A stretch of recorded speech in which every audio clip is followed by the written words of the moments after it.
हरियाणा के रेवाड़ी में आज केंद्रीय गृह मंत्री अमित शाह एक बार फिर कांग्रेस और सांसद राहुल गांधी पर जमकर बरसे।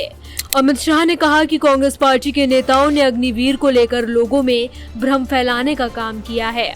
उन्होंने कहा कि आज देश की सीमाएं सुरक्षित हैं, जम्मू कश्मीर सुरक्षित है, तो इसमें हरियाणा के जवानों का बलिदान, वीरता और शौर्य शामिल है।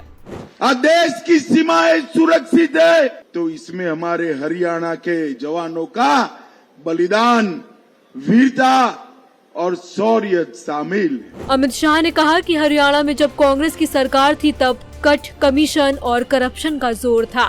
डीलर, दलाल और दामादों का राज चलता था। बीजेपी सरकार में न डीलर बचे, न ही दलाल बचे, दामाद का तो सवाल ही नहीं है। उन्होंने राहुल गांधी पर बड़ा हमला किया। उन्होंने कहा कि राहुल को किसी ने कह दिया कि एमएसपी बोलने से वोट मिल जाएंगे। क्या राहुल एमएसपी का फुल फॉर्म जानते हैं? खरीफ और रबी की फसल कौन सी है?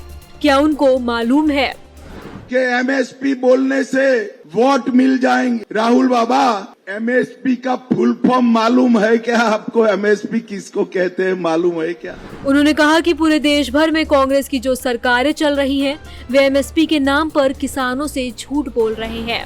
हरियाणा की भाजपा सरकार किसानों से 24 फसलें एमएसपी पर खरीद रही है। हरियाणा में कांग्रेस के नेता एक बार बता दें कि देश में आपकी कौन सी सरकार एमएसपी पर 24 फसल खरीदती है। कांग्रेस के नेता एक बार बता दे, देश में आपकी कौन सी सरकार 24 के 24 क्रॉप खरीदती है। अमित शाह ने विदेशी धरती पर दिए गए बयानों को लेकर भी राहुल गांधी को घेरा। उन्होंने कहा कि राहुल विदेश जाकर कहते हैं कि हम SC, SC, OBC समुदाय का आरक्षण समाप्त कर देंगे। उन्होंने कहा कि लोकसभा चुनाव में वो हम पर आरोप लगाते थे कि हम आरक्षण समाप्त करने वाले हैं, लेकिन अब अमेरिका जाकर खुद अंग्रेजी में बोलकर आए कि आरक्षण समाप्त कर देंगे। केंद्रीय गृह मंत्री ने कहा कि प्रधानमंत्री नरेंद्र मोदी ने 2014 में चुनाव प्रचार की शुरुआत हरियाणा से की थी। मोदी जी ने 2014 के प्रचार की शुरुआत यही हरियाणा से की थी। तभी उन्होंने वादा किया था कि हम सेना के जवानों की 1 रैंक 1 पेंशन की मांग को पूरा करेंगे। उन्होंने वादा किया था 1 रैंक 1 पेंशन का, उसको हम पूरा करेंगे।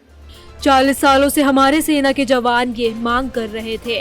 अमित शाह ने कहा कि 40 सालों तक कांग्रेस 1 रैंक 1 पेंशन लागू नहीं कर पाए। अब जबकि मोदी जी को सेवा का मौका मिला है तो मोदी जी ने 1 रैंक 1 पेंशन को लागू किया। प्रधानमंत्री बनाया मोदी जी ने 2015 में 1 रैंक 1 पेंशन देने का काम कर। इसी के साथ उन्होंने कहा कि 1 महीने पहले 1 रैंक 1 पेंशन का तीसरा वर्जन भी लागू कर दिया गया है।